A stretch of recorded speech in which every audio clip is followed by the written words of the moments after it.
reproduction and life cycle in Osmunda. Osmunda is a fern that represent both eusporangiate as well as the leptosporangiate fern. So this is an intermediate character. It has got intermediate character. If we see the sporangium of the Osmunda, we see that the developmental stages of the sporangium in Osmunda is similar to that of any eusporangiate fern. But on the other hand, if we see that the tapetum layer of the sporangium, that is the nutritive layer which provides nutrition to the developing spore mother cell as well as the spores later, that tapetal or nutritive layer is of archisporial origin, which is a leptosporangiate character. But if we see the external structure, the sporangia is massive and has got large number of spore, which is a eusporangiate character. But the number of spores produced by Osmunda is not that much of any characteristic, any common eusporangiate fern. The number of spores is much less than that of the eusporangiate fern, but much higher than that of the leptosporangiate ferns. And if we see the external structure, then we see that the spore wall is unilayered, and also the thick-walled annulus, thin-walled stromium, these all represent leptosporangiate character. So we see, when we see the sporangium, we see that it has got both eusporangiate as well as that of the leptosporangiate character. Now if we see the prothallus is thick and massive and quite long-lived, which is characteristic of the eusporangiate ferns like Marathia. But the prothallus is lacking the endophytic fungus, which is the characteristic of again the leptosporangiate fern. The Antheridium as well as the Archegonium of Osmunda, they are projecting from the ventral surface, which is a leptosporangiate character. But if we see the developmental stages of development of the Archegonia as well as the Antheridia, then the developmental stages of this Osmunda, the Archegonia and Antheridia development is similar to that of the eusporangiate ferns. Also, if we see the embryo, the first division of the embryo is vertical, which means it is a prone type of embryo. So this is the prone type of embryo is again a leptosporangiate character. And if you see the anatomical structure, the presence of mucilage canal in and around the xylem phloem vessel, that is the vascular bundle, this is a characteristic feature of again a eusporangiate fern. So that is why we are seeing that this is a very special type of fern which has got both eusporangiate as well as the leptosporangiate character. Hello friends, I am Dr. Ayantika Das, and in this video I am going to discuss about some important and very interesting factors of reproduction and life cycle. I have already made a video on an overview, the morphology, anatomy, economic ecological importance, and as well as fossil in the all this and put in a single video earlier, that is a part 1 of this video, link to which I have put in the description box. So in this video I'll be only discussing about reproduction and life cycle. So the reproductive structure, basic structure is the spores that are borne on leaves, and the leaves are also, it can be dimorphic or monomorphic. That is, if it is a dimorphic, that is two different type of leaves are there. One is the fertile, another is the sterile leaves. then the fertile leaf appears earlier in the growing season, and the sterile leaves, they appear much later. But if it is a monomorphic, that is single leaf will contain both the reproductive as well as fertile structure, as well as a sterile structure, both the fertile and sterile structure, if it is in the same leaf, then this type of structure is seen, where the lower leaves, they are sterile, and the upper leaves, that is these leaves, these are fertile. These pinna are fertile, not leaves, but pinna are fertile. But the opposite thing can also happen, that is the lower region pinna, that is these pinna, can be fertile, and the upper pinnas will be sterile. Also, there can be seen that the fertile region is born in the intermediate pinna, that is these two pinnas will be containing the fertile structure, and both the upper and the lower pinnas will contain many photosynthetically active, that is the sterile leaves. So there can be three possibilities in case of a monomorphic leaf. And in case of dimorphic, though, there is separate leaf for reproduction and photosynthesis. So the sporangia is a main reproductive organ, we know that, which contains the spores. So this sporangia is born directly, as these reproductive leaves, they do not have a pinna. So we see that this is the central rachis, this is the rachis, and the spores are, the sporangia is born directly on the rachis with the help of a short stalk. So the foliar nature is absent in case of these fertile leaves. So the sporangia, these sporangia, they are arranged side by side but do not have a soral organization. And also, if we see the development, it is developmentally intermediate between eusporangiate and leptosporangiate, which means that the sporangium is formed from the main body of the sporangium is formed from a single sporangial initial, which is a leptosporangiate character, but the stalk of the sporangium is developed from the neighboring cell. So we see that the sporangium is intermediate character, and the sporangia initially, the sporangial initial is just they protrude out from the neighboring cell, and then it undergoes a division into the outer cell and the inner cell. The inner cell or the lower cell, sporangial development. The sporangial initial, which is here, this cell, the sporangial initial, it protrude out from the rest of the cell in the layer.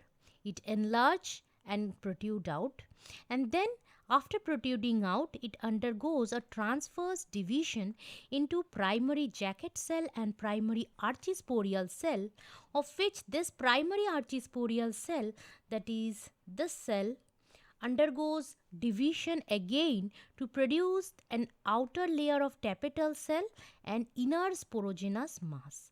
So this is the inner sporogenous mass, and tapetal cell I'll be drawing in yellow. So this layer, this cell, and this one, these are all the tapetal cell. Now this is a unilayer, but gradually these tapetal cells divide and redivide, producing 3 layer of tapetal cell. That is quite obvious here, that is very conspicuous here. This entire cell layer, that is here it is given only 2 layer, but usually 3 layers also found.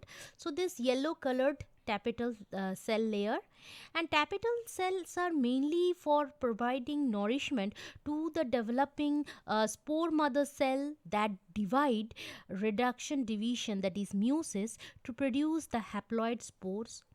So during this entire period, the tapetal cell function as a nutritive role and provide nutrition to the sporogenous cells. The sporogenous cells, that is, that I am drawing in. So this is the spore mother cell, and this is the sporogenous tissue that is undergoing division, redivision, you see here, and ultimately it produces the spore. So by the end, when the spores are already produced, see the tapetal layer, that is here, the tapetal layer that I am drawing in yellow. So you see that now only a single layer of tapetal cells are present, and rest of the layers has disorganized. That is, the tapetal cells, their cell wall has disorganized, and the entire periplasmodial provide nutrition. That is, they bath the sporogenous cells and provide nutrition and help in the reduction division. Provide nutrition during the reduction division. In Osmunda species, the spore mother cell, it can vary for up to 32 to 128 spore mother cell depending upon which species it is, and ultimately the spore mother cell undergoes meiosis or reduction division to produce haploid spores, and the number of haploid spore can also vary from 128 to 512. So these are the total number of spores depending upon the species. So after the spore is formed, so this is they have a annular region through which their dehiscence occur and the spores are released. Now annulus and all. So this is pretty much how the spores are arranged in the transverse section of how the spores are arranged in the rachis. So this is the rachis of the fertile pinule. The fertile pinule, this is the rachis, that is the contains the conductive tissues, and these are the sporangia. These are the sporangia that is stalked, and this black colored thing, this one is the annulus. So annulus has got some thick walled cells, and surrounding the annulus is the thin walled cells, and in the region between the thick and the thin walled cell, the dehiscence occur. So the outer layer, the outer protective layer of the sporangium is unilayered, and it has got these thick walled cells, a layer of thick walled cells called the annulus, and so in this annulus only the as they are very thick walled, so they cannot undergo rapid elongation and all. So when there is the spores are mature enough, the dehiscence occur in this region only due to tension. So apart from that, the spores, this is the picture of Osmunda here, and these are the other type of ferns. So this is just a comparative account of how the sporangia might look. So this is the annular region of the, this one is the annular region of the sporangia, and comparatively you can see that the polypodium, in polypodium this is the annulus that I am drawing in yellow, and this region is the stromium cells, and these are the basically for I put this picture for a comparative account how Osmunda sporangia looks in comparison to other. So this type of sporangia in polypodium, it is also a very common type of sporangia, and the spores. This is how the spore, a mature spore looks, this one, and we see that they have got a triradiate reach, and the spore is basically three layered.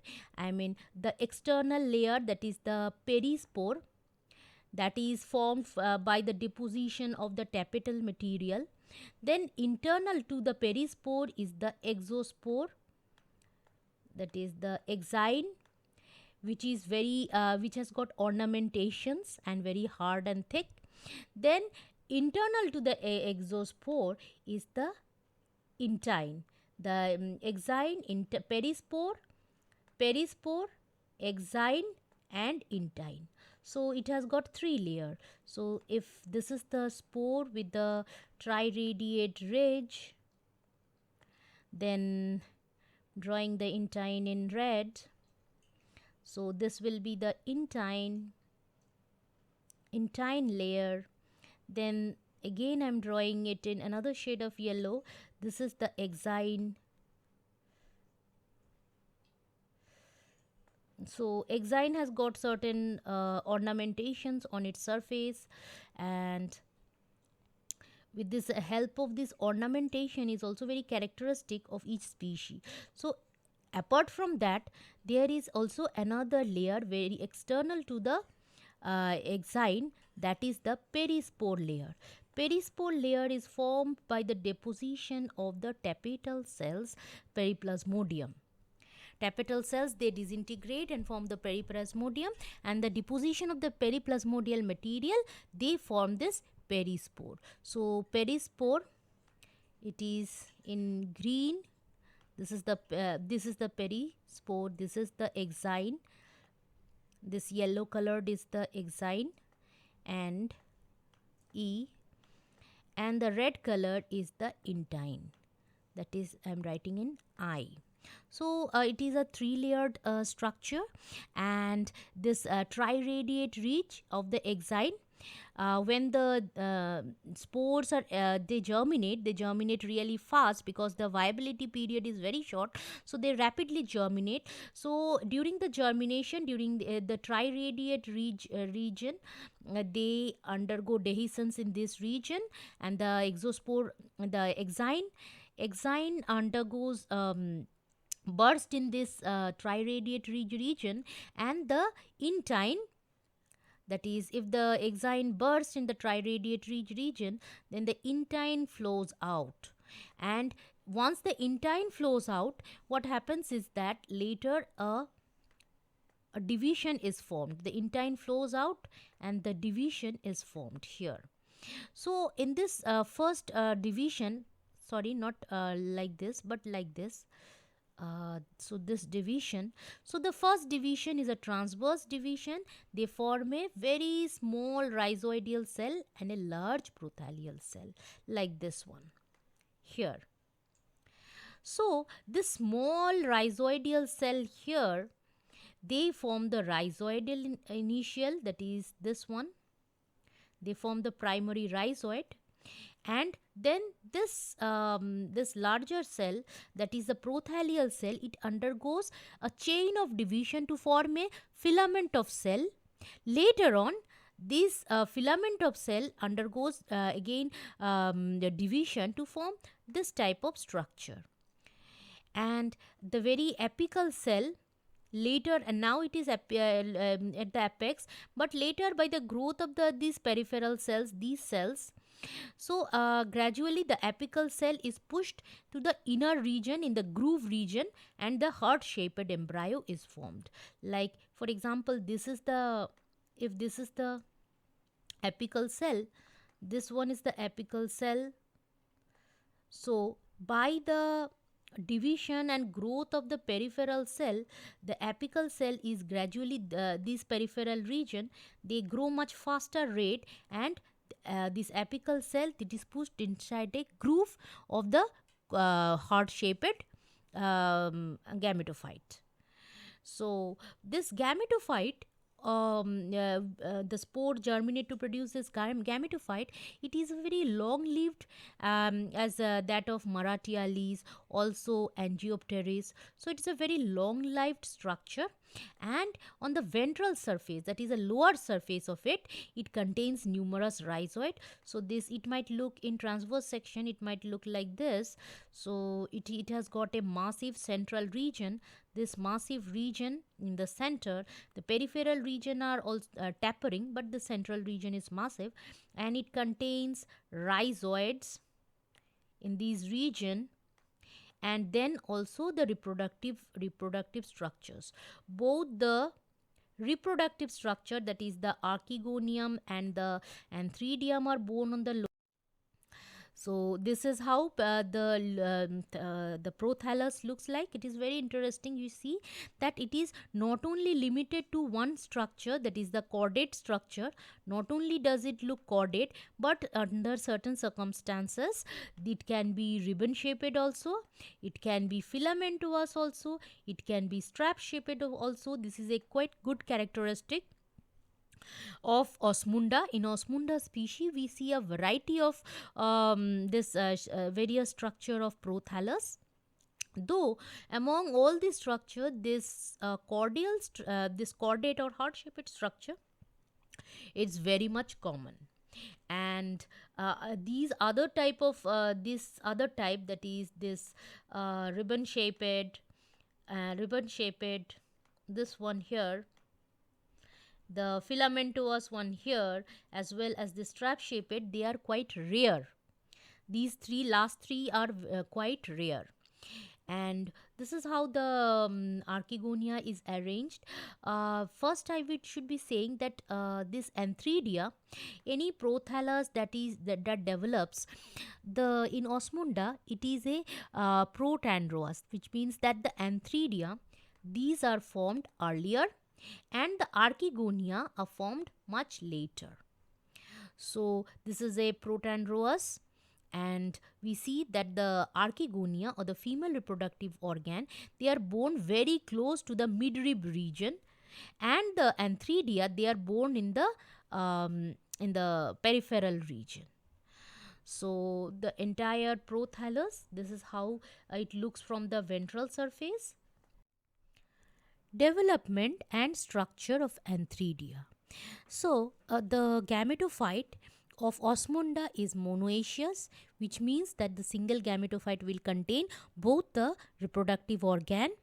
But since it is a protandrous fern, so the male reproductive organ, that is the antheridium, will be formed first, and archegonium will be formed much later during the development. So it begins its development as an antheridial initial cell, which protrude out of the from the surrounding cell and gets a transverse division into this one is the basal cell, the lower cell, that is a basal cell, and the upper cell is the antheridial initial cell, which again for divide and redivide to produce jacket cell. Here we see that these are the jacket cell layer that I am drawing in red. So this is the jacket cell, primary jacket cell, this one that I am denoting in J. So this is the primary jacket, outer layer of primary jacket cell, and the inner layer is the primary endogonial cell that I am drawing in green color.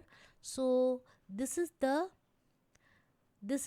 primary endogonial cell, which again divide. Here we see there is division, again they divide, redivide, and this division is mitosis, because reduction division has happened in the spore stage. During the spore stage, reduction division has happened. So whatever happened, reduction division happened in the sporangium, not here. So this androgonial cell, they divide and redivide. Here they are dividing. So we see the number is increasing. So this is how the primary endogonial cell divide and redivide, and ultimately the sperms are produced. And here we are seeing that by the release, they are also released, the sperms. The sperms are, we see that they are very spiral in structure, and at the anterior region they have got a tuft of flagella. And this is how the archegonium develop, this one here. So archegonia also So the development and structure of the archegonia is much similar to that of the antheridia. So archegonia, the female reproductive organ, it begins this archegonial initial. It begins with an archegonial initial, which is a much enlarged cell, much enlarged than the surrounding cell, and it protrudes and undergoes a transverse division to form the primary cover cell and the inner cell. Now, this primary cover cell undergoes repeated division to form a this primary cover cell.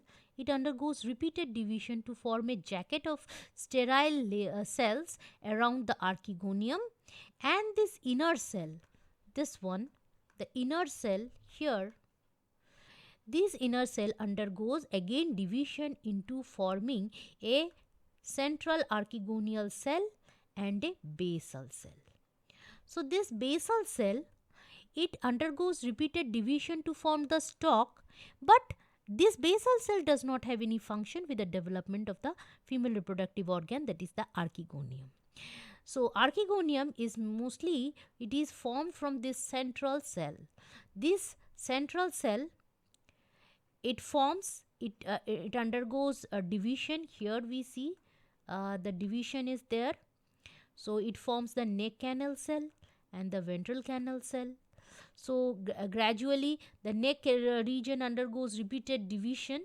Here we see it undergoes repeated division to form the a filament of neck canal cells like this. So there are many neck canal cells forming, and this is the ventral canal cell. So ventral canal cell at the last, let me draw it in yellow. So the ventral canal cell here, ventral canal cell again undergoes division to form this ventral cell and the egg cell. So when this stage is formed, then after the egg cell is formed, these entire ventral the neck canal cell, they dissolve and form a single passage, this one. So after the dissolution of the neck canal cell, the content of the neck canal cell, it turns mucilaginous, and this mucilage attractant, it is an attractant for the antherizoids that are produced from the antheridium. In the earlier slide I have discussed how the antheridia are produced, and in Osmunda species minimum 100 antherizoids are produced, or the sperms are produced, which are spirally coiled. They are spirally coiled and have a tuft of this flagella on the anterior region. So these 100 antherozoids, they are attracted towards this mucilaginous secretion of the neck region. So they swim and enter the neck region, and this is now the embryogeny. Now we know that very characteristic feature of Osmunda is that the first division is always vertical. So this is a leptosporangiate character. Then after the first division, there is a second division that occurs at right angle, we see, and thereby by further division, this type of sporophytic thallus is formed, and the further divisions are not that much regular. So this is the main important thing, is that the first division is vertical. First division vertical is a very important thing in CSI net or in set also. This type of question might come, that the first division of in the embryonic division of Osmunda is either vertical or transverse. So this type of question is very much important. This topic, that is this point, that it is a vertical division is first. So the embryo, the first very point is that it is prone, and that is the division is vertical. The first division is vertical. Another important point is that from the upper part of the thallus, the leaf, stem, and the fruit is formed, and the lower part of the embryo, the root is formed. So this is also a very good characteristic. Another very important thing in Osmunda is the characteristic, the property of apogamy and apospore. So I'll discuss it in the next slide. So apogamy and apospore. So apogamy, it is the production of a haploid sporophytic generation. We know that the sporophytic generation is generally it is diploid, but in certain fern and mosses, this type of apogamy occur where the sporophyte or the embryo is haploid. That is, without any fertilization, the sporophyte develops. So, this apogamy, that is the embryo, which I am writing it in E, so directly develops from the gametophyte. It is, instead of being 2n, the embryo is n. That is, the embryo is has got a reduced number of chromosome. It is haploid. So the haploid embryo is formed without fertilization, and that phenomena is called apogamy. So without any fertilization, when an embryo develops, this is called apogamy in mosses and ferns. This is similar to that of the parthenogenesis or apomixis that occur in the angiospermic plant. So there also, without fertilization, the sporophyte is developed. But if by endoreduplication, if the number of chromosome is doubled, then in that case, in parthenogenesis or apomixis, we can see the diploid sporophyte. But basically, whenever this embryo is formed without any fertilization, the haploid embryo formed, this phenomena is called apogamy. And about the apospore, as the name suggests, this is something related with spore. Here, during the formation of the sporophyte, we know that when the sporophyte, it undergoes reduction division, that is, the gametophyte is formed. That is, in the spore is the first cell of the gametophyte, and it is formed by the reduction division of the sporophytic cells. But here in apospore, that reduction division does not occur.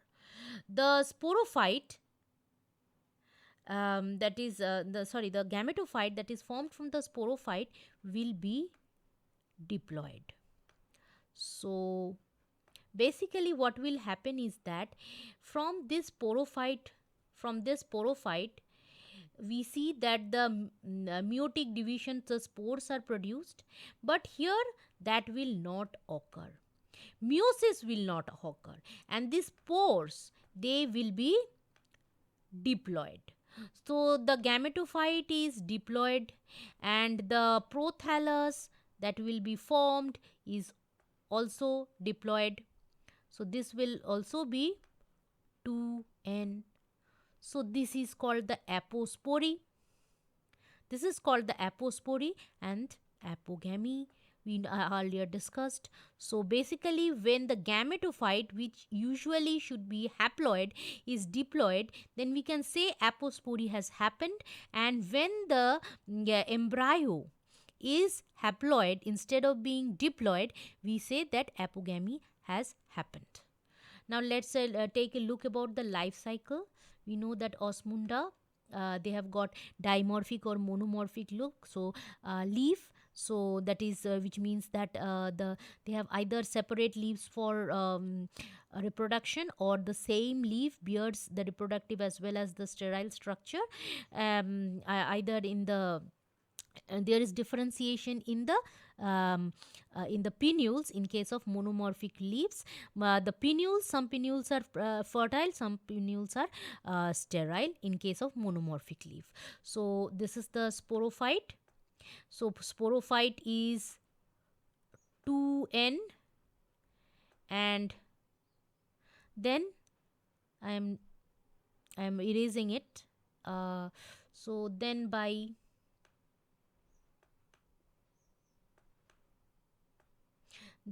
what happens is that this diploid plant, or the sporophytic plant, which is 2n, it produces in the leaves they produces, what they produce is that they undergo reduction, division, produce the spores. These spores, from these spores are the first cell of the haploid generation. The spores are produced, they are released, and on falling on suitable substratum, this heart shaped this prothallus is formed. This structure is very common, heart shaped prothallus. It can be also other shaped. So on the ventral surface, or the lower surface, the sex organ are born. That is, if this is the midrib, region, then archegonia will be produced here. And the antheridia, we see these are the terminal. Let me draw it in a separate color. So the marginal region, that is these are the archegonium, that is a male reproductive organ. These are the male reproductive organ, and surrounding the midrib, these region will contain the female reproductive organ. And so the antherozoids that is produced by the male reproductive organ will swim to the female reproductive organ, that is the archegonium, and it will fertilize the egg, and then after fertilization, the sporophytic generation, that is the 2n generation, will begin.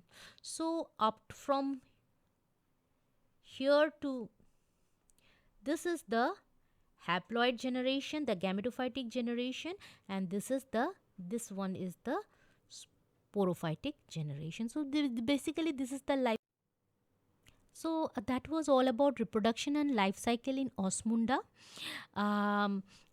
And if you are new to my channel, I have already made a detailed video on the overview, morphology, anatomy, and economic ecological importance of Osmunda.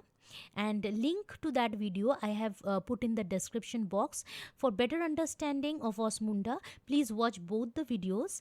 And if you like this video, please share it with your friends, and please do subscribe, because your subscription, it really encourages me. And those who have already subscribed, thanks for subscription. If you have any queries, or you want me to make any video on any topic, do write it in the comment section. One by one, I will make videos on all your wishes. And one thing is that I have made also videos on algae, fungi, lichens, cyanobacteria, bryophyte and pteridophyte, and also ecology, and now I am doing videos on Gujarat set, because it's on 6th November. So I am making videos on net also, but now I'm doing on Gujarat set. So if you have any suggestions regarding G set, do write it in the comment section. And thanks again for watching this video.